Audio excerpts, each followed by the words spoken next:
किसी भी डेटा में अगर आपने इंडिपेंडेंट टी टेस्ट लगाया है और उसके बाद में आपके पास ये दो वैल्यूज आती हैं टी की, एक equal variance assumed and second equal variance not assumed, तो आप कंफ्यूज हो जाते हैं कि किस टी की वैल्यू को फाइनल माना जाए। तो लेट्स अंडरस्टैंड, ये जो कंफ्यूजन है वो आपका दूर होगा लेविन्स टेस्ट के कॉन्सेप्ट को समझने से। लेविन्स टेस्ट इंडिपेंडेंट टी टेस्ट की एक अजम्पशन होती है और ये फुलफिल हो रही है या नहीं, ये इसकी एसआईजी वैल्यू या सिग्निफिकेंस वैल्यू को देखने से पता चलता है। अगर सिग्निफिकेंस वैल्यू लेस देन है 0.05 से, तो हम ये एज्यूम करते हैं कि वो दोनों ग्रुप आपस में इक्वल नहीं है वेरिएंस के आधार पे, यानी कि इक्वल वेरिएंस नॉट एज्यूम। और अगर उनकी वैल्यू 0.05 से बड़ी आती है, जैसे यहाँ 0.605 है, तो हम कहते हैं कि जो दोनों ग्रुप्स हैं वो इक्वल वेरिएंस अज्यूम्ड वाली अजम्पशन को फुलफिल कर रहे हैं और उनके जो वेरिएंस है वो इक्वल है। तो जिस केस में अगर लेविन्स टेस्ट की वैल्यू सिग्निफिकेंट आ रही है, यानी कि लेस देन 0.05 आ रही है, तो जो टी टेस्ट का पोर्शन है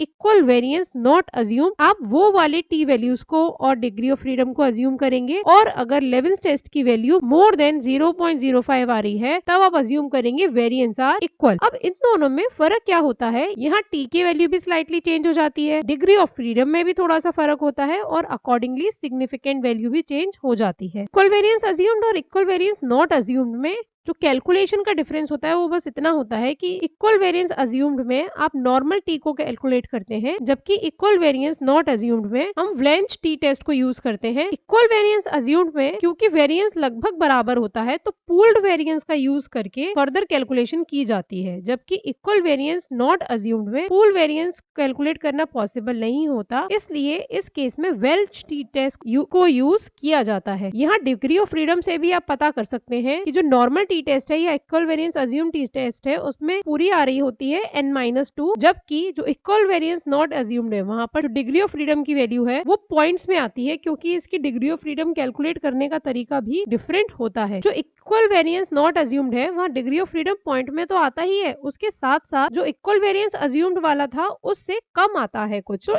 डिग्री ऑफ फ्रीडम के कम होने से क्या होता है, हमें जो क्रिटिकल वैल्यू जो टी की जो स्टैटिस्टिक्स की वैल्यू है वो ज्यादा लानी पड़ती है उसको सिग्निफिकेंट साबित करने के लिए। ये मेन क्राइटेरिया होता है जो हमारी टाइप 1 एरर होती है उसको कम करने का। इन शॉर्ट आप ये याद रखिए कि अगर लेविन्स टेस्ट हमारा सिग्निफिकेंट आया है तो अजम्पशन फुलफिल नहीं हो रही है और आप इक्वल वेरिएंस नॉट अज्यूम्ड को मानिए, और अगर लेविन्स टेस्ट सिग्निफिकेंट नहीं आया है तो हमारी अजम्पशन फुलफिल हो रही है और आप इक्वल वेरिएंस अज्यूम्ड वाले टी और डिग्री ऑफ फ्रीडम को फाइनल कंसीडर कीजिए।